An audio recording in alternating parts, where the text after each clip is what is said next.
এই সত্যকে প্রতিষ্ঠা করতে গেলে আন্দোলনের বিকল্প নাই। ওয়াজাহিদু ফিল্লাহি হাক্কা জিহাদি, সত্যের পথে আমাদেরকে নিরলসভাবে যে আন্দোলনটি করতে হবে, সে আন্দোলনের মূল উদ্দেশ্য হচ্ছে আল্লাহর ভালোবাসা এবং চূড়ান্তভাবে একজন ভালো চরিত্রবান মানুষ তৈরি করা, জান্নাতের উপযুক্ত মানুষ তৈরি করা। এর বিকল্প কিন্তু আমাদের কাছে নেই।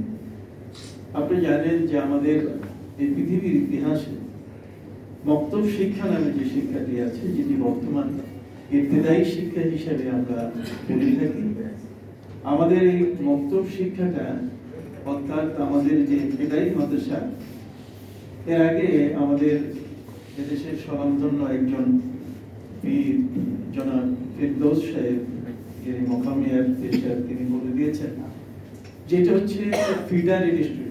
তার মানে এটা হচ্ছে আলিম ফাজিল কামিল এদেরকে বাঁচিয়ে রাখার জন্য এটা এই প্রতিষ্ঠানগুলো দুধের শিশু। এই প্রতিষ্ঠানগুলো যদি অর্থাৎ ইবতিদায়ী মাদ্রাসা যদি না থাকে, তাহলে আলিম ফাজিল কামিল কোনো মাদ্রাসায় টিকবে না। তার অর্থ যে কোরআনের শিক্ষাটা পৃথিবীতে থাকবে না। কোরআনের শিক্ষা রাখতে গেলে ইবতিদায়ী মাদ্রাসা এই শিক্ষাটা আমাদেরকে রাখতে হবে। আপনারা সকলে জানেন যে এই মাদ্রাসাগুলো রাষ্ট্রীয়ভাবে পরিচালিত হওয়ার ইতিহাস অত্যন্ত প্রাচীন। আল্লাহ তাআলা নিজেই হযরত আদম আলাইহিস সালামকে শিক্ষার ক্ষেত্রে বলছেন, ওয়া আল্লামা আদামাল আসমাআ কুল্লাহা। কাজে আদম সন্তানরা শিক্ষা ছাড়া থাকবে এটা হতেই পারে না। আর আল্লাহ বলছেন, ইন্নী জাইলুন ফিল আরদি খলিফা। তাহলে আল্লাহর খলিফা হওয়ার জন্য প্রয়োজন আল্লাহর কোরআন। সৃষ্টিকর্তা আল্লাহ আমাদেরকে যে ঐশী বাণী দান করেছেন, সেই কোরআনের শিক্ষায় মানুষদেরকে শিক্ষিত করা। অতএব আমাদের প্রিয় নবী সাল্লাল্লাহু আলাইহি ওয়াসাল্লাম তিনি এই শিক্ষাটাকে রাষ্ট্রীয়ভাবে স্বীকৃতি দিয়ে হযরত যায়েদ ইবনে আরকাম রাদিয়াল্লাহু তাআলা আনহু ঘরে সাফা পাহাড়ের পাশে সর্বপ্রথম তিনি মাদ্রাসা প্রতিষ্ঠা করেন। এই মাদ্রাসাটা সরকারিভাবে পরিচালিত হয়েছে নবীজির তত্ত্বাবধানে। নবী ছিলেন এর চ্যান্সেলর, আর এর ভাইস চ্যান্সেলর ছিলেন হযরত আব্দুল্লাহ ইবনে উম্মে মাকতুম রাদিয়াল্লাহু তাআলা। কথা বুঝতে পারছেন? আর এর প্রভিসি ছিলেন হযরত মাসউদ ইবনে উমাইর রাদিয়াল্লাহু তাআলা। এবং সেই আদলে এই প্রতিষ্ঠানটি এখানেই হযরত আবু বকর সিদ্দিক রাদিয়াল্লাহু তাআলা হাফেজে কোরআন হয়েছিল। এখানে হযরত ওমর ফারুক রাদিয়াল্লাহু তাআলা হাফেজে কোরআন হয়েছিল। এখানে হযরত আলী কাররামাল্লাহু ওয়াজহা তিনি হাফেজে কোরআন হয়েছিল। হযরত উসমান যুন্নুরাইন এখানে হাফেজে কোরআন হয়েছিল। এরপরে নবী করিম সাল্লাল্লাহু আলাইহি ওয়াসাল্লাম যখন মদিনা মুনাওয়ারায় যান, তখন এই শিক্ষার ধারাটাকে তিনি অক্ষুণ্ণ রাখতে গিয়ে আসহাবে সুফফা তাদেরকে তিনি এই শিক্ষা ব্যবস্থার অন্তর্ভুক্ত করেন। এবং মদিনা মুনাওয়ারায় প্রায় 9টি মসজিদ ভিত্তিক শিক্ষা ব্যবস্থা, যেটা আমাদের সাংবাদিক মহোদয়ের আগে বলে গেলেন, মসজিদ ভিত্তিক 9টি মসজিদে শিক্ষা ব্যবস্থা। এবং নবী করিম সাল্লাল্লাহু আলাইহি ওয়াসাল্লাম সেখানে নিজেই পরিদর্শন করতেন এবং শিক্ষকদেরকে বলতেন যে ছাত্রদেরকে একসাথে উচ্চারণ করা, যেমন আউযুবিল্লাহ একজনে পড়লে আর বাকি সবাই উচ্চারণ করবে, যাতে করে একজনের শোনাটা আরেকজনের কানে পৌঁছে যায়। তো এই যে বিষয়গুলো, এগুলো শিক্ষা বিষয়ে আমাদের প্রাচীন ইতিহাস। আপনারা জানেন এর পরে নবী করিম সাল্লাল্লাহু আলাইহি ওয়াসাল্লামের পরে আপনার খোলাফায়ে রাশিদিনের যুগে, এরপরে আপনার বনু উমাইয়া এবং আব্বাসী যুগে এই মাদ্রাসার ধারাবাহিকতা কিন্তু অব্যাহত ছিল রাষ্ট্রীয় পর্যায়ে, বেসরকারি হিসেবে নয়, প্রত্যেকই রাষ্ট্রীয় পর্যায়ে। এবং খলিফা মামুন তিনি তো এটাকে ইমাম বুখারী, ইমাম মুসলিম সহ এই পৃথিবীর সিয়াসেত্তার ইমাম এবং যারা বিশ্বখ্যাত ইমাম, তাদের শিক্ষা লাভের সব ধরনের সুযোগ তিনি সৃষ্টি করে দিয়েছিলেন এই দ্বিতীয় হিজরির সূচনাতে। এর পরবর্তীতে উপমহাদেশে 1757-এর আগে এই বাংলাতে প্রায় মাদ্রাসার সংখ্যা ছিল প্রায় 80,000 মাদ্রাসা ছিল। আর খুব দিল্লিতে মাদ্রাসার সংখ্যা ছিল 1000। যারা আজকের সাংবাদিক ভাইরা আছেন, আমি আপনাদের দৃষ্টি আকর্ষণ করছি যে এই মাদ্রাসা শিক্ষা ব্যবস্থা ছাড়া আর বিকল্প কোনো শিক্ষা ব্যবস্থা ছিল না। দিল্লির মতো এমন একটি জায়গায়, রাজধানীতে, যেখানে সালতানাত বা সুলতানি শাসন এবং মুঘল শাসন চলছিল, প্রত্যেকেই, যেমন মোহাম্মদ ঘুরি তিনি কিন্তু সেখানে মাদ্রাসা তত্ত্বাবধায়ক ছিলেন, তিনি মাদ্রাসা প্রতিষ্ঠা করেছিলেন। ঠিক অনুরূপভাবে জামিয়া আল আজহার সেদিকে যদি ইতিহাসে যান তাহলে একটা মসজিদ থেকে নিয়ে আজকের বিশ্ববিদ্যালয়। তো এই ধরনের শিক্ষা সারা পৃথিবীতে, এবং এর পরবর্তীতে এসে 1947 এটার মধ্যে পরিবর্তন আনা হয়। এবং আমরা জানি আমাদের বর্তমান সময়ে যে মাদ্রাসা শিক্ষা এটি কতটুকু প্রয়োজন। আমি আমেরিকা যাই, ইউরোপ যাই, অস্ট্রেলিয়া যাই, তারা কিন্তু এখন ধর্ম শিক্ষাটাকে বাধ্যতামূলক করছে। আর এই ধর্ম শিক্ষাটার বাধ্যতামূলকের যে বিষয়টা, এটা এখন আমাদের দেশে উপলব্ধি হচ্ছে কেমন, যেমন বর্তমান সরকারের পক্ষ থেকে কিছু একটা পলিসি দেওয়া হয়েছে। সেই পলিসিটা হলো যে এখন প্রাইমারি স্কুলগুলো ছাত্র পাচ্ছে না, প্রাইমারি স্কুলগুলো ছাত্র পাচ্ছে না, ছাত্রের সংখ্যা এখন মাদ্রাসাগুলোতে বেশি। এই জন্য মাদ্রাসাকে কিভাবে খালি করা যায়, এই জন্য কিছু দুষ্ট মানুষ চক্রান্ত করে তারা এখন প্রস্তাব করছে নতুন করে সরকারের কাছে যে এই সমস্ত প্রাইমারি স্কুলগুলোতে যেন অন্তত পক্ষে আরবি শিক্ষাটা চালু করা যায়। আরবি শিক্ষা চালু করলে পরে আর মাদ্রাসার তো আর ছাত্র থাকবে না। তাহলে আমাদের নৈতিক শিক্ষার জন্য যেটা প্রয়োজন, আপনি জানেন যে আমাদের একটা স্লোগান আছে ছোট, সেটা হলো যে ধর্মমুখী কর্মশিক্ষা, এটা না কর্মমুখী ধর্মশিক্ষা। তা আমাদের যেটা উদ্দেশ্য হচ্ছে যে আমরা ধর্মশিক্ষাটা নিব, এর মধ্যে কর্ম আমাদের থাকবে, আমাদের কর্ম থাকবে। আমাদের ধর্মটা যেন কোনো ক্রমে আমাদের কর্ম থেকে নিরাশ না করে, অর্থাৎ শুধুমাত্র মসজিদের ইমামতি নিয়ে আমরা থাকবো এটা যেন না। আমি খুব কষ্টের সাথে এখানে বলতে চাই, আজকে আব্দুর রহমান ভাই আপনার নলেজে দিতে চাই, এখানে যারা আজকের এই দায়িত্বে বসে আছেন, একজন মাত্র মানুষ মাত্র কয়েকদিন আগে তিনি ইন্তেকাল করলেন। তিনি হচ্ছেন ইসলামিক ফাউন্ডেশনের ডিজি জনাব মরহুম শামীম আফজাল সাহেব। এই একটি মাত্র মানুষ বাংলাদেশে প্রায় 1010টি দারুল আরকাম মাদ্রাসা প্রতিষ্ঠা করেন। সেখানে প্রতিটি শিক্ষকের বেতন প্রায় 10,000 টাকা, আপনার ইবতেদায়ী তো 500 টাকার ভিতরে আছে।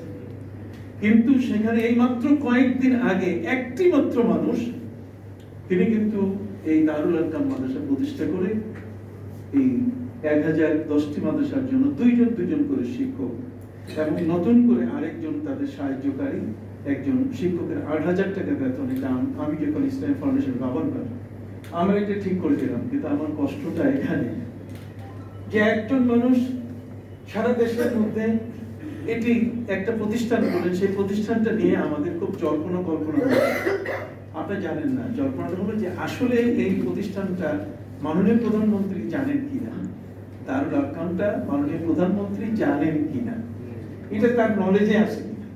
অথচ একটা মাদ্রাসা কিন্তু হয়ে গেছে যেখানে শিক্ষা মন্ত্রণালয় বাংলাদেশের শিক্ষাকে নিয়ন্ত্রণ করে, আর সেখানে ইসলামিক ফাউন্ডেশন এটি ধর্ম মন্ত্রণালয়ের অধীনে আরেকটা শিক্ষা প্রতিষ্ঠান তারপর নিয়ন্ত্রণ করতে পারে না। এটা হচ্ছে আদর্শিক একটা বিষয়। আমাদের দেশের নিয়ম হচ্ছে যে যে বিভাগে যারা যে মন্ত্রণালয়ের দায়িত্বে তারা সে দায়িত্ব পালন করবেন। ধর্ম মন্ত্রণালয়ের দায়িত্ব শিক্ষা মন্ত্রণালয়ের যে কাজগুলো তারা নিতে পারেন না। এই জন্য প্রশ্ন উত্থাপিত হয়েছিল যে আদৌ কি এই প্রতিষ্ঠানটি মাননীয় প্রধানমন্ত্রী জানেন কি না, এটা নিয়ে আমাদের মধ্যে একটা দ্বন্দ্ব জাল ছিল, খুব কঠিন। পরবর্তীতে আমরা দেখেছি যেহেতু মাননীয় প্রধানমন্ত্রীর বরাতে এই প্রতিষ্ঠানটা চালু করা হয়েছে, এই জন্য আমরা মাননীয় প্রধানমন্ত্রীর দপ্তরে এই বিষয়টাকে উপস্থাপন করে যেটা আপনার নামে আছে, অতএব আপনি দয়া করে এটার জন্য বরাদ্দ দেন। আপনারা জানেন এই শিক্ষক যারা আছে বেশ কিছুদিন তারা টাকা করি না পাওয়ার কারণে এদের যে জায়গা জমি যারা দিয়েছেন, আপনাদের জানা দরকার এই জায়গা জমি এগুলো যারা যেভাবে দিয়েছেন তারা ফেরত নেওয়া শুরু করেছে। বিশেষ করে কিছু কওমি এবং আলিয়া মাদ্রাসার শিক্ষক যারা সেখানে শিক্ষক হিসেবে নিয়োগ লাভ করেছেন, তাদের পক্ষ থেকে আমার কাছে অসংখ্য গণিত দরখাস্ত ছিল। তারা আমাকে দরখাস্ত করে বলেছেন যে হুজুর আমাদের ঘরের বউ এখন আমাদেরকে ছেড়ে দিয়ে চলে যাচ্ছে, তার কারণ আমরা বেতন পাচ্ছি না। আমরা কি পাচ্ছি না? বেতন পাচ্ছি। পরে মাননীয় প্রধানমন্ত্রী তাদেরকে 5,50,00,000 টাকা দিয়ে দিলেন, তাতে করে 25,000 করে আমরা ভাগ করে দিয়েছি। এরপরে এখন 500 কোটি টাকা বরাদ্দ হয়েছে দারুল আরকামের নামে। দারুল আরকামের নামে 500 কোটি টাকা বরাদ্দ হলো 1010টি প্রতিষ্ঠান জন্ম নিল সেদিন, আর তারা 10,000-এর মধ্যে একজন শিক্ষক বেতন পাচ্ছে, আর আমরা এখনো 40 বছর লজেন্স চুষতেছি, এখনো আমরা পড়ে আছি।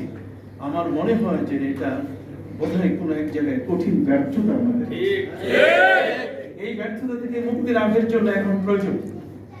আমি অবশ্যই আল্লাহ সামুদ্রিক চৌধুরী সাহেবের সাথে এই বিষয়টি আমি কথা বলব, এবং খুব শীঘ্রই যেন মাননীয় প্রধানমন্ত্রীর কাছে এদেশের পীর মাসায়েখ, এদেশের এই ধরনের অধিকার বঞ্চিত আলেম ওলামা যারা আছে, তাদের শীর্ষস্থানীয় আলেম ওলামা যারা আছেন, তাদেরকে মাননীয় প্রধানমন্ত্রীর সাথে কিভাবে একটা সাক্ষাৎ করা যায় এবং আমাদের অধিকার করব। কারণ আমাদের একসময় আমরা বলেছিলাম যে আমাদের মাথাও নাই, আমাদের পাও নাই।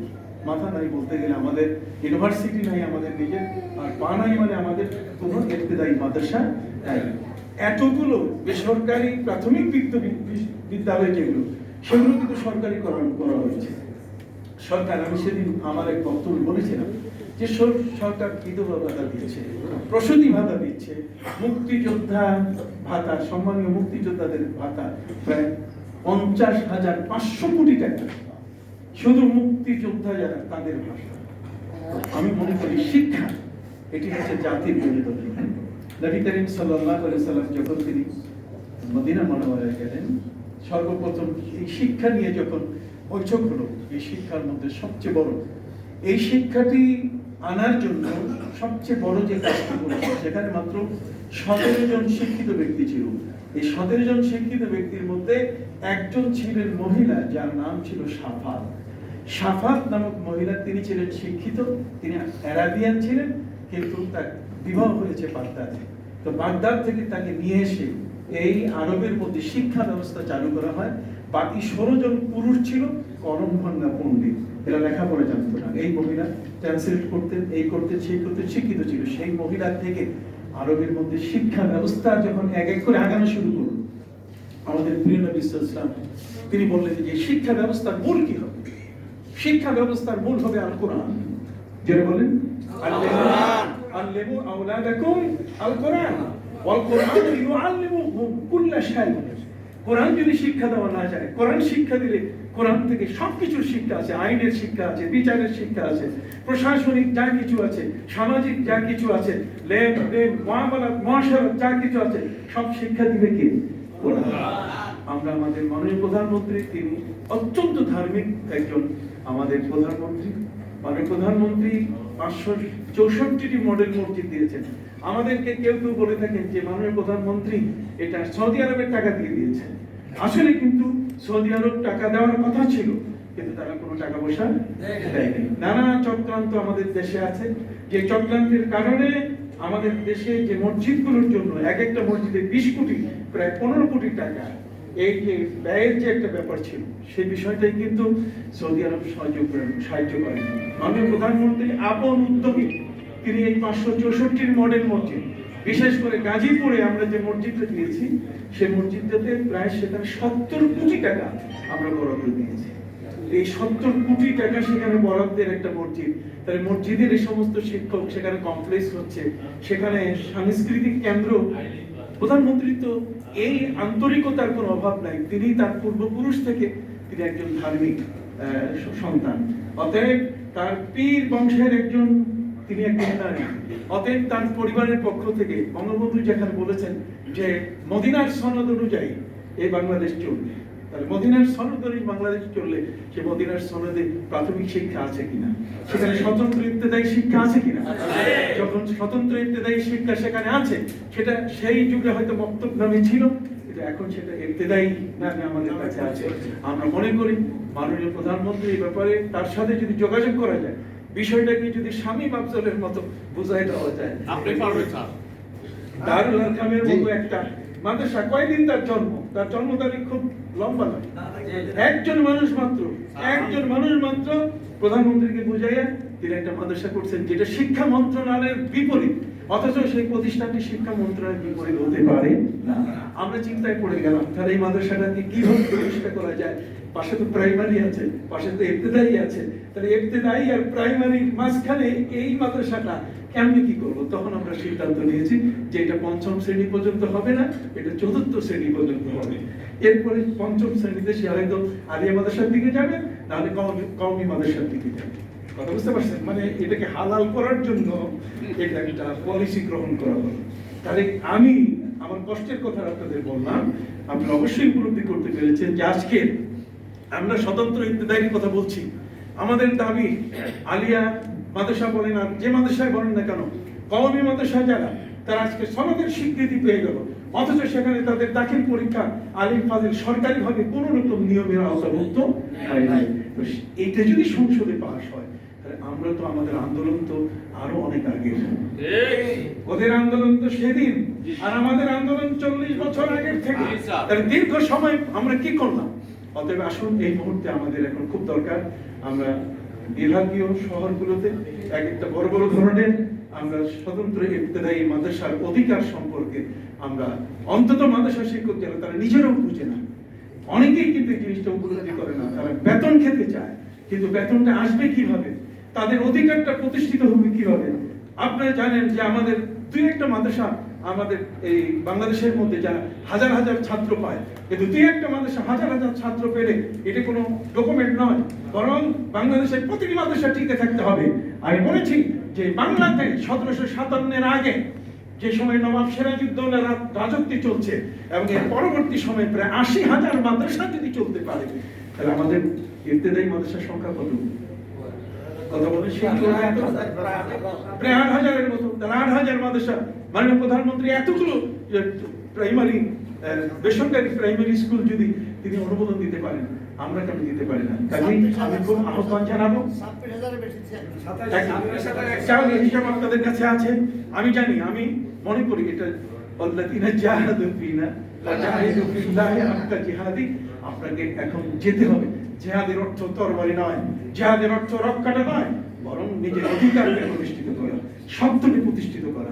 আসুন বিভাগীয় ভাবে যদি একটা সম্মেলন করে ঢাকা এই রাজধানীতে একটা বড় ধরনের যাকে ঈদগাহ সহ এমন একটা বড় জায়গায় যদি আমরা অন্তত ইবতেদায়ী শিক্ষকদের সাথে নিয়ে এবং যারা ইবতেদায়ী মাদ্রাসা দিয়েছেন সেই ধরনের অভিভাবকদের সাথে নিয়ে, আলেম ওলামাদের সাথে নিয়ে আমরা যদি অধিকারের ক্ষেত্রে মাননীয় প্রধানমন্ত্রীর কাছে দাবি তুলি, আমি মনে করি সেটা বেশি দূরে নয়, অল্প দিনে সেটা আদায় করা সম্ভব।